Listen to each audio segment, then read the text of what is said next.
قائد اعظم کے چند الفاظ تو میں چاہتا ہوں کہ آپ کو میں سنا دوں. یہ ویسے تو پورا آپ کو مل جائے گا اس کتابچوں کے اندر. ٹی بی کے جب مریض تھے اور آخری دن تھے زندگی کے، لاہور سے، میں میڈیکل کالج میں پڑھتا تھا، ہمارے پرنسپل ہوتے تھے الہی بخش صاحب، انہیں بھی بلایا گیا تھا علاج کے لیے. اور جو ٹی بی کے امراض کے اسپیشلسٹ تھے پروفیسر ریاض علی شاہ، انہوں نے پھر ایک اپنے انٹرویو کے اندر بتایا کہ اس وقت کے حالات کیا تھے. حالت یہ تھی اتنے کمزور کہ ذرا دو چار جملے بولتے تھے تو سانس میں پھٹ جاتا تھا. تو ہم نے پابندی لگا رکھی تھی کہ آپ گفتگو نہ کریں. ہم پاس ہی بیٹھے تھے، کوئی نئی دوا ہم نے شروع کی تھی تو ہم اس کے اثرات دیکھ رہے تھے. لیکن ہم نے محسوس کیا کہ قائد اعظم بار بار جیسے ان کی زبان پر کچھ آنا چاہتا ہے، پھر وہ چپ ہو جاتے کیونکہ ہم نے روکا ہوا ہے. تو ہم نے کہا یہ اندرونی کشمکش تو زیادہ خراب کرے گی. تو ہم نے کہا قائد اعظم فرمائیے کیا فرمانا چاہتے. اب یہ جو فرمایا ہے وہ سن لیجئے.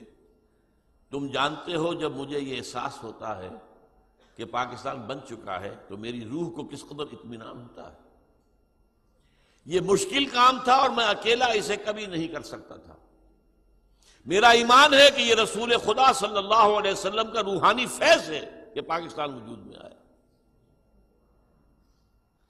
اس کے ساتھ ہی جوڑ لیجئے 27ویں شب کو نازل ہوا ہے یہ پاکستان. رمضان مبارک کی 27ویں شب لیلۃ القدر میں نازل ہونے والا. اب یہ پاکستانیوں کا فرض ہے کہ وہ اسے خلافت راشدہ کا نمونہ بنائیں تاکہ خدا اپنا وعدہ پورا کرے اور مسلمانوں کو پوری زمین کی بادشاہت دے.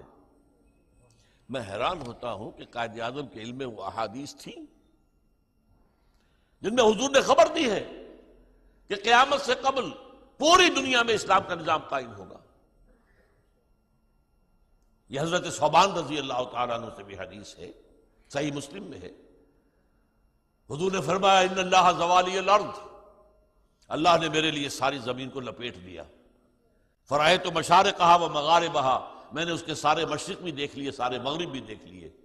وَإِنَّ أُمَّتِي سَيَبْلُغُ مُلْكُهَا مَا زُوِّيَ لِي مِنْهَا، اور میری امت کی حکومت ان تمام علاقوں پر قائم ہو کر رہے گی جو مجھے اللہ نے زمین کو لپیٹ کر دکھا دی.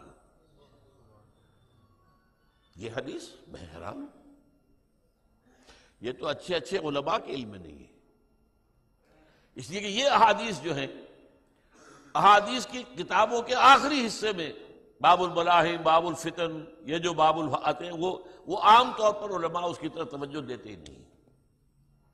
یہ حدیث تو ان میں ہے. ایک اور حدیث میں مسند احمد ابن حنبل کی ہے، حضرت مقداد ابن الاسود سے، لا يبقى على ظهر الارض بیت وبر ولا بدر الا ادخله الله کلمۃ الاسلام.